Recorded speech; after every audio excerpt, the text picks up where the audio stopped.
Good morning, guys. So we're gonna start fine-tuning these patch panels that I made last weekend and get them welded in.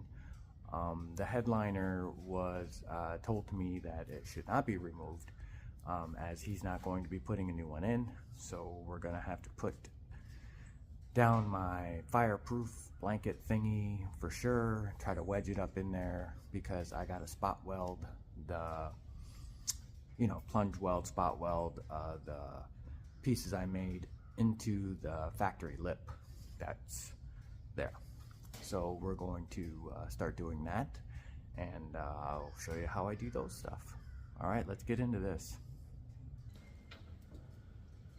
So I'm going to start in the corners first and then work around that way. What I'm going to do is I'm going to trace where I need to cut it along the bottom, and then I'm going to take my marker and mark up the top, and then use my, well, it's one of those things that you push down and it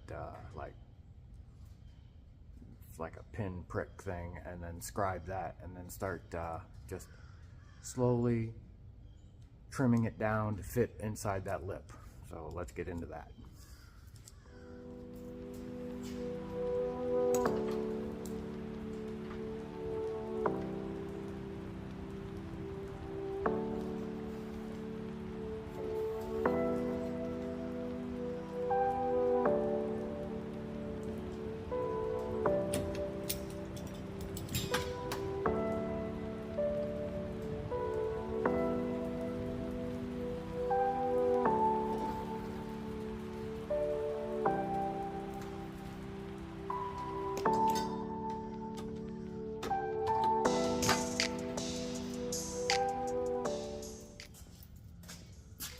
See, scribed it up so that we cut it.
So there's the fitment. We're right up against there like that, and it follows the factory inner part. So this right here is a leaded joint from here to here. So we're gonna kind of grind that back to see where the metal starts back up, and then we'll put like a little patch behind here to kind of fill up that area, because that's just like lead falling out. So let's pop some holes in here, 3/16 inch holes, so we can plug weld it in, and then we'll start with that. So I went ahead and stuck some of my weld through primer on it, on the piece up there, even though I coated it with that Kustomz rust stop. You should still put weld through primer on it. And then on the back of this piece, because once I weld this in there, you're not going to get back in there. So let's start playing with some sparks.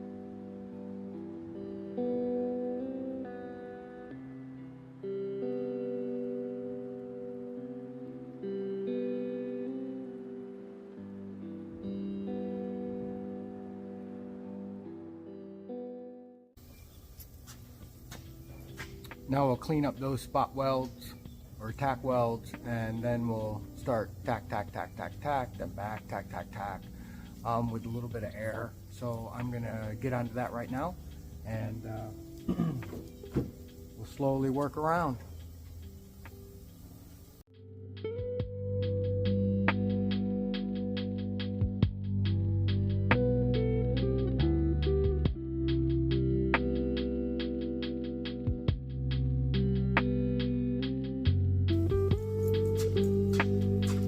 The hardest part about welding is these glasses, but I can't see anything without them, so it's really tough to get the helmet where I need it to see through these things, and so that's a little bit of a challenge, but we're getting it, so slowly but surely.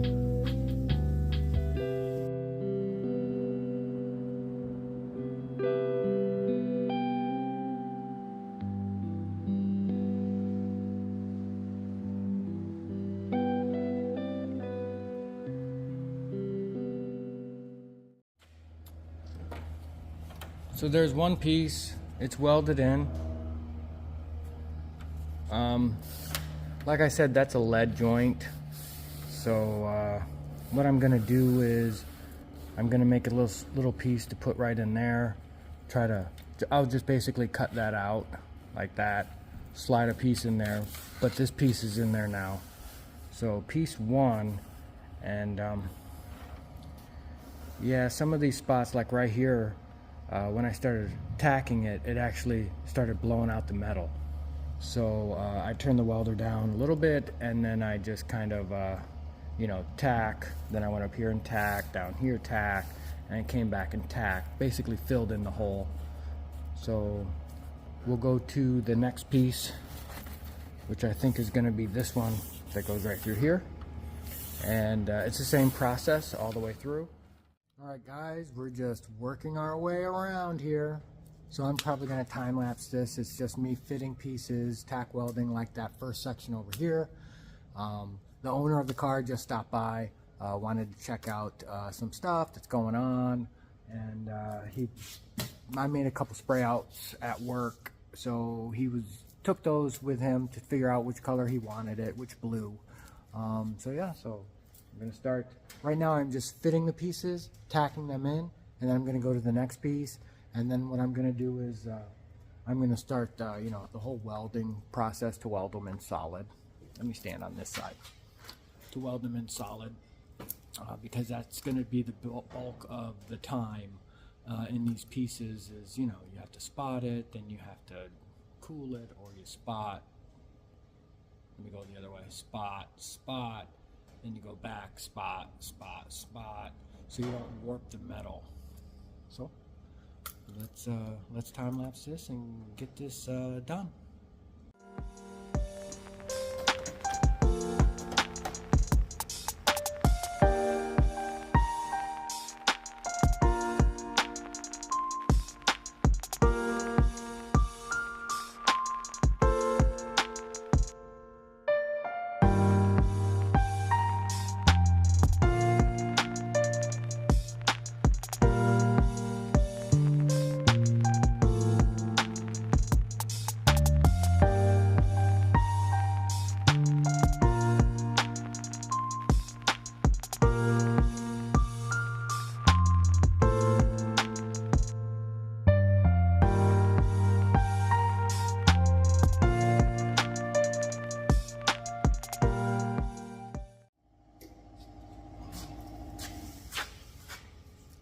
So I'm going to do that about a kabillion more times. Alright guys, so I started taking out the lead out of that seam. I welded in this little patch right here. So I took out the lead out of both sides, around that lip area. And then what I'm going to do is, I did it over there too, you can see. What I like to do in this kind of instance is use panel bond. So I'm going to basically swipe just this edge where I welded it, just in case there's a place that I didn't get full, like if there's like a little pinhole that goes through, and then using panel bond, it's waterproof and what have you, and then it'll lock in that joint on this side. Eventually I'm going to take that all out, and that's all going to be Duraglass, but right around on a stress point, I'm going to use a panel bond product from Fuser. Let me get it real quick. So you guys seen me use this in the past. It works amazing for what I use it for, which is exactly this.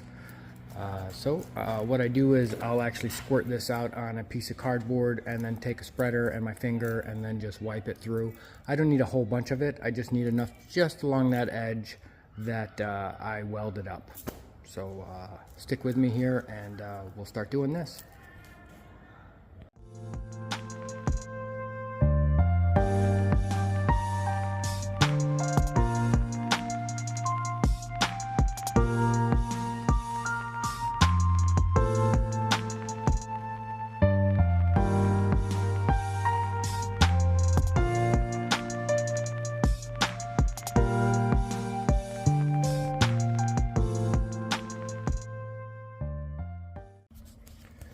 So everywhere where I welded, I always do the panel bond thing. You know, like where I piece the pieces together, I've always just used panel bond. After I get done with it, and then I sand it down with like 80 grit, just kind of helps smooth it all out, make sure everything's watertight. I'm sure there's other ways of doing this. Maybe some of you guys would be like, oh, why are you doing all that? Isn't it extra work? I've seen some people use fiberglass, you know, like Duraglass product, and put in there just to kind of smooth it all out. But this is the way I do it. So this does have to take 24 hours to cure. And then I'll come back, sand it off, or sand it down, smooth it all out, and we'll move on to the next section while that's drying. Alright guys, so for me, I consider that whole back piece done. It still has to be body worked, of course, but I'm going to do all the body work when I get into the seams on the roof. So I'm going to clean up this mess right here, blow it all off, and then move on to the next thing. I'm really not sure what I'd like to do back of the car and go forward, so maybe it'll be the trunk area down here on the rocker that's got the hole in it, maybe pull off the rear bumper. So, but let me get all this cleaned up and then we'll go from there. Alright guys, so I cleaned all that up. So now we're going to work on getting that side to match this side. because this side it lays pretty flat in there, along there. And then when you put this side on this guy over here, it's like up. It's not flat down. So I'm going to show you what I'm going to try to do here to try to get this hole, because it goes basically from here to about there. There you go. You can kind of see it there. Trust me, it's up. So let me prop you up here and then we'll get to work on it. Okay. So what I'm going to try to do is I'm going to try to lap on it with these guys. Here and here. And then push down as one piece. That's kind of my goal here, I think.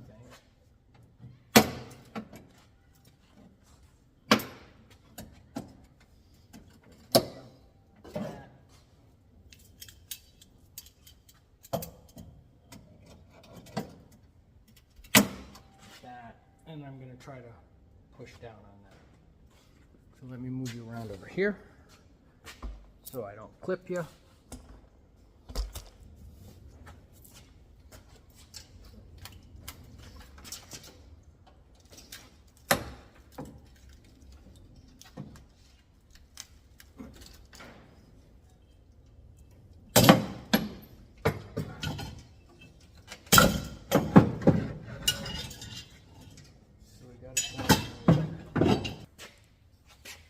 So my motto is you always got to make it look worse before it looks better.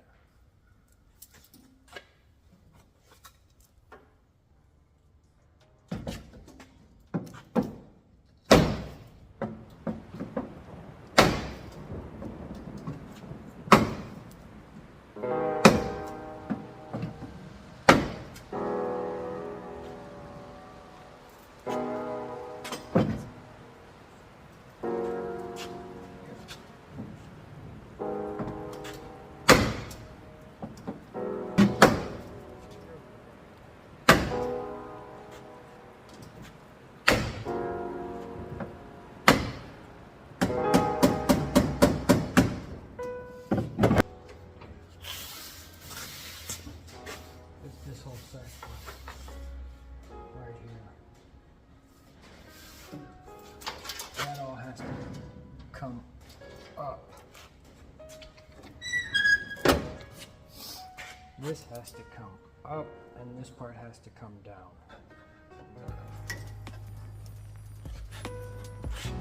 Yep, just like that.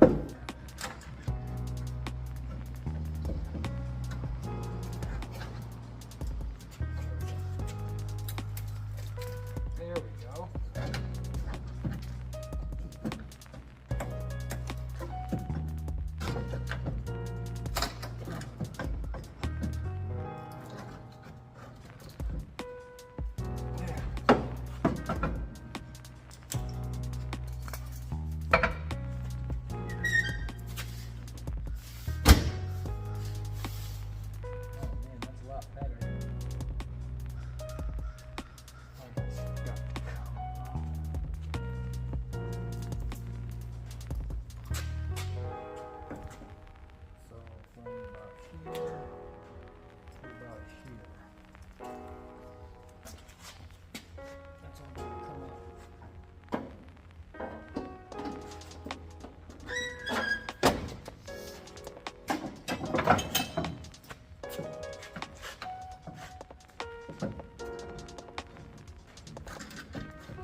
There we go. Yes. Now it's looking like something. There.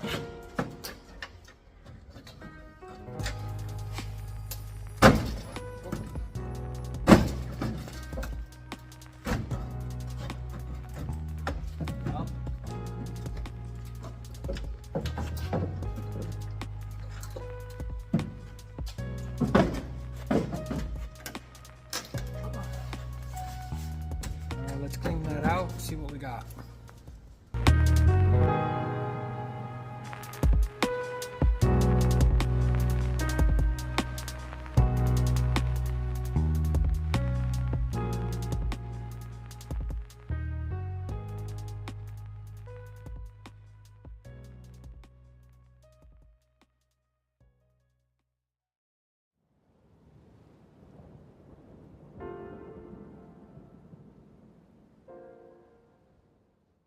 So there's what we got. So we got this up now to match the trunk. You can see right there's where the quarter was put on. Right here. There's a little, whatever. It's lapped. When you look on the inside, now you can't really see it, but it's lapped. So basically the original quarter has been pushed in a little bit, so the new quarter sets on top of it. And it sets on top of it about 1 inch. So the old quarter goes to about here, underneath the new one. So let's see if we can kind of hammer and dolly this out a little bit before we start cutting out metal to replace it. So all my body hammers are at work. But let's see if we can get this somewhat out with the old block method. I don't know. No. No.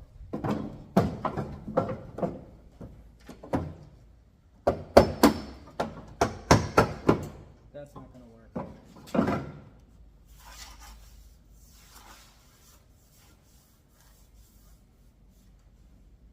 So that's not going to work. All right, let me think about this for a minute. We'll be back. All right, guys. So I have a leftover piece from the window channel that I made. So what I'm going to do is I'm going to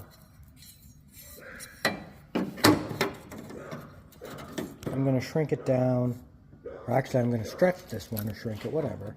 And then I'm going to make this in a couple pieces. I'm going to make one here, and I'm going to make one here. And then for this top piece here, since this is all damaged up here, to about, well, we'll see how far it goes up, but I'm going to make one piece that goes all the way down to here. Because in here it's solid. In here it's still solid, it's just right here is where it's bad. So I'm going to fix this piece first. I'm actually going to do it this way. So that way is how I'm going to do it. So I'm going to stretch it here to get the bend back down that way. So let me set you up and then we'll start doing this. So there's the piece. This is the stretcher. So these two items are from Harbor Freight. They work great. I got them mounted on one. I'm eventually going to get them on their own separate stands, but for now this works. So,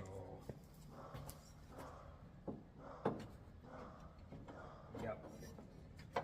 So I need to go from here to about here. So we're going to start stretching.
this up until I get the right height.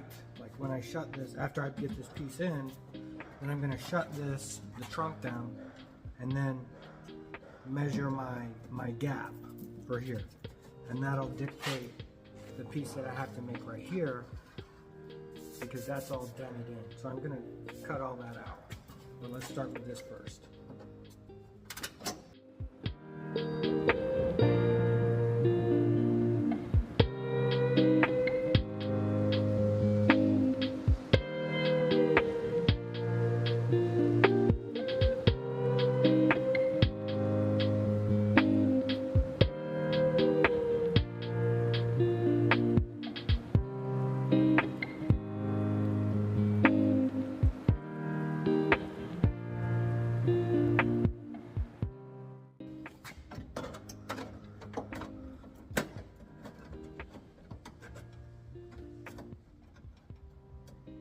There we go. Yep. Okay. So let's just get this tacked into place, and then we'll move it around from there. And then we'll clean that up one section at a time.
So I tacked in this piece right here, and then I ran a tape line.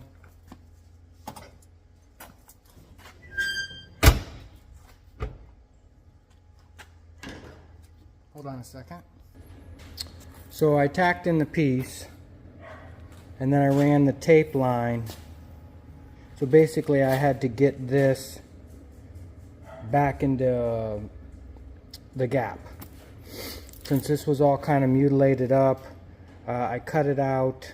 You saw, I cut it all out. I laid it in, and now it's about tacking it up now that I have my line right here. So when I take it off, there's my line. So now to join it all together. Alright guys, so something happened with the camera. I must have hit pause instead of record or something. But as you can see here, I continually welded in the pieces here. This lip right here was actually all rusted out as well. Once I started welding that inner piece, it just kept blowing back. So I just cut out another section and I welded it in. But I'll put in a picture of it right here. I at least got a picture for it, so that's right here.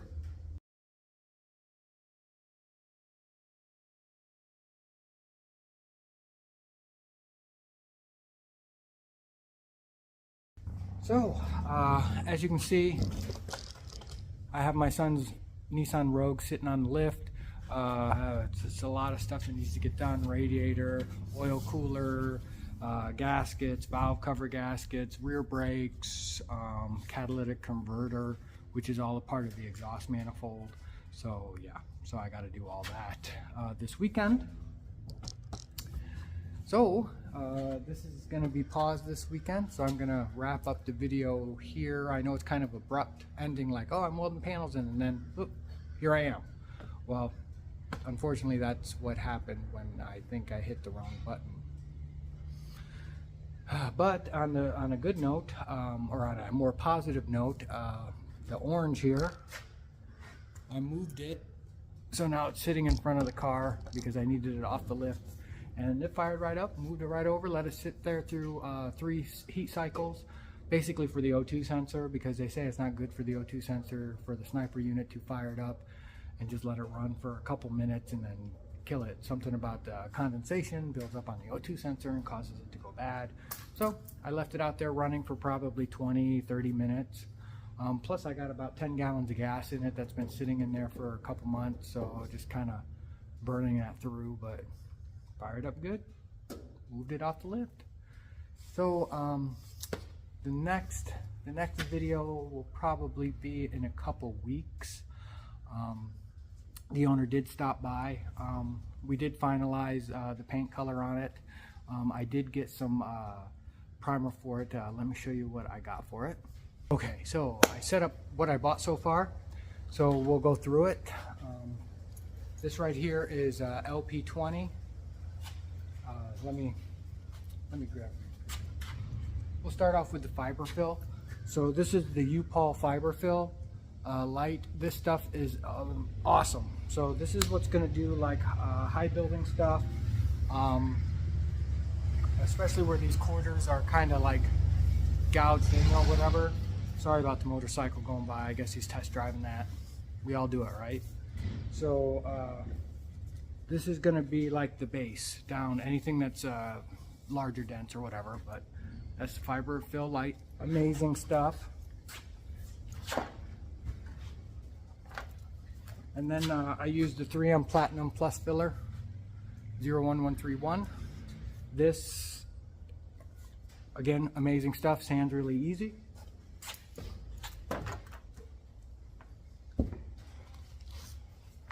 And then what I'm going to use on all the bare metal is the Limco LP20 epoxy primer, and then this is the hardener for it, LA20, and then the reducer you use for it is LR reducer, which is the Limco product, which is all BASF. You can use LR12, LR11, or LR13. I use LR13 because of the weather here in Florida. It's warmer. So this one is going to go over all the bare metal or whatever after I do like my initial rough-in of all the body work. And then I will be using, I haven't bought it yet because it's very expensive. It's BASF number RMP26, which is a 2K power fill is what they call it. We use the stuff at work and it's amazing. I love how it sands and it's a really good product. That one you reduce with RM57, which is the hardener, and then you use the reducer, which is UR 60 or 70. I use UR 60 again because of the weather. 60 for me is a good overall reducer, right? And the paint we're gonna go with is it's called Bimini Blue. So we're gonna get a gallon of that. You reduce it, well, we'll get more into that later, but this is just kind of like an overview. Reduce it 2 to 1. It covers better. But and the best thing about this epoxy primer is however you mix it. So if you mix it 3 to 1 to 1 part reducer, it makes it a sealer. And then if you mix it 4 to 1 to 1, it makes it like in a regular epoxy primer. Or maybe it's the other way around, I forget. Off the top of my head, I forget. I haven't used it in since I have a school bus that I converted over to a RV. So I used it on that, and that was like 4 years ago. Because I sealed the whole thing before I painted it.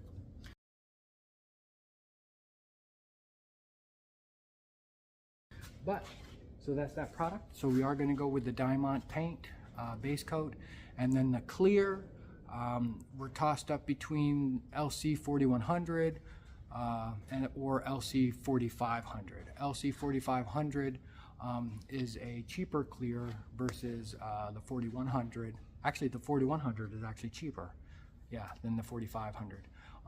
But the 5335 Glamour Clear, it's way expensive, like way too much. I mean, it's a high solids clear. It's a really nice clear.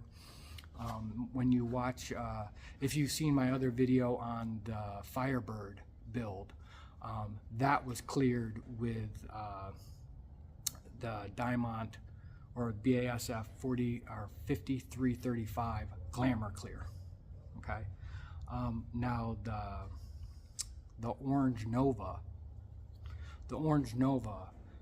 that I painted at work is actually this gentleman's son. It's his Nova. So I cleared that with the LC 4500. So if you want to look at those videos, you'll kind of get the idea of the gloss or whatever. Both of those vehicles that I cleared, painted, whatever, needed no buffing. I'm not one that enjoys wet sanding and buffing, so I try to lay out the clear as dirt-free and as smooth as humanly possible, and it always ends up really good where I don't need to buff anything. That's just how I paint. A little preparation work, and that's how it works. So now this Rogue over here, my Rogue, or my son's Rogue, we gave him the vehicle. So my son's Rogue here, I painted the whole thing. It was peeling on the tops surfaces, so I painted the roof black. So, but anyway, took the whole thing apart, painted it at work, and this right here is cleared with the LC 4500. Just to kind of give you an idea. No buffing, no nothing, that's right out of the gun, and that was, that's probably been over a year now.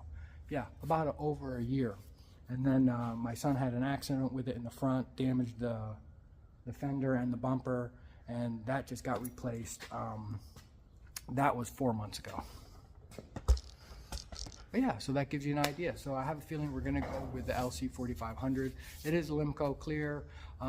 It's really good, as you can see on the Rogue and then on the Orange Nova in my videos. So that's probably the clear we're gonna go with. But yeah, so that's what we got going on this weekend, is fixing all that stuff over there. We'll finish up this weekend, and then with this one, I have to do some more channel repair work in the channel. Let me get the key. Let me get the key to open up the trunk, which is a screwdriver. Hold on. Okay, so I have the key.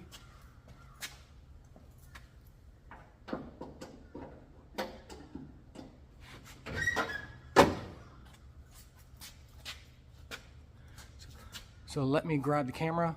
I'll move it and I'll show you what we got to do here. So as you can see here, all this channeling in here has to be replaced all the way up through there. And then up here, the seam is starting to separate there. And then we have to fix this part right here. Yeah. And then there's a hole right there, all through there, all through there. But this piece, this like a seal ridge, it'll actually come off. It's separate. You just have to kind of drill out the welds that are underneath there. So probably what I'm going to do is separate this, fix all that, and then smooth that out a little better. But yeah, but that's 1, 2, 3.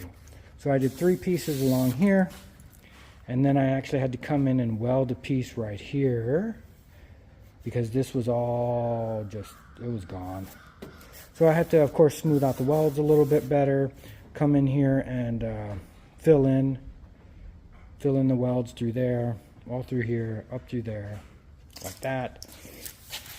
I cleaned out the rust areas right here, so that's all got to be replaced out. That's basically where, that's basically where the old, the new quarter panel was put on. Right there. So, whoops. So I got to fix that. But I started flat sanding this with a block and 80 grit. Just basically trying to taper this where I had to grind it all out. Yeah, so let's turn around and talk about what we're doing here with these quarters. Okay. So for me, what I would have loved to have done is actually put on new quarters. Up there at the seam, down below, down, and that way it would all come with all this stuff. But again, budget constraints on what we want to do with this, or what the owner wants to do with it. We're just going to basically fix what's here, you know, take it out, fill it all back up with the fiberall product, and body work it out. There's a dent. You probably can't see it on the camera, but there's a dent there. The wheel lip is all dented up. While it was sitting in his garage, a piece of plywood fell over it over the years and put a huge dent in it. But yeah. Oh, but we did get the rear bumper off. I tried to take it off with the brackets that were attached up underneath, because since it's been tubbed, the frame's been brought in a little to. Anyway, so he had these pivot brackets or whatever that he made for the rear bumper. They weren't coming off, like they just sit and spin in there. I've got to figure out a new way of mounting the new rear bumper when we get it. And then there's like 4 carrier bolts that come into the back of the bumper. Those, one sheared right off. And since he's getting a new rear bumper, I stopped asking it, and I just told it was coming off. I grabbed my cutoff wheel, and I ground off the heads off these carrier bolts. Bob's your uncle, bumper fell right off. When he was here yesterday, when we were going over budget and stuff, he took the rear bumper with him. I wish I could have kept it. I would have definitely put it as a wall hanger. I may talk to him about that, because I'm trying to decorate the shop a little bit with some older car stuff. Anyway, so yeah, so that's kind of what we got going on here in a nutshell. but I wanted to give you an idea of all the products that we have that we're going to be using. They may not show in the video or whatever, but I'm covering it all right now. Okay, so I'm going to get to work on my son's Rogue and get that all done because he does require that to go to work. And yeah, so go out there and build something cool, and catch you on the next one. Oh, hit like, share, subscribe. The little icon button on the bottom that says subscribe, little bell notifications, tells you when I upload new videos. So until next time, catch you later.